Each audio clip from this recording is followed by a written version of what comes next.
పాకిస్తాన్ వాళ్ళకి సంబంధించి ఒక విచిత్రమైనటువంటి పరిస్థితి.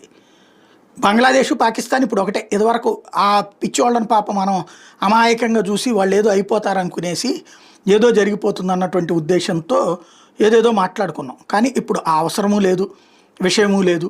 బేసిక్‌గా బంగ్లాదేశ్, పాకిస్తాన్ ఒకటేనని వాళ్ళిద్దరూ నిరూపించుకున్నటువంటి సందర్భం. ఇదే సందర్భంలో ఇంకొక కీలకమైనటువంటి పరిణామం ఏంటంటే, ఇప్పుడు తాజాగా మిగతా వాళ్ళని సంతృప్తిపరచడానికి అనుకుంటా బంగ్లాదేశ్ పాకిస్తాన్ ఏమడిగింది, $4.32 బిలియన్ కాంపెన్సేషన్ అడిగింది.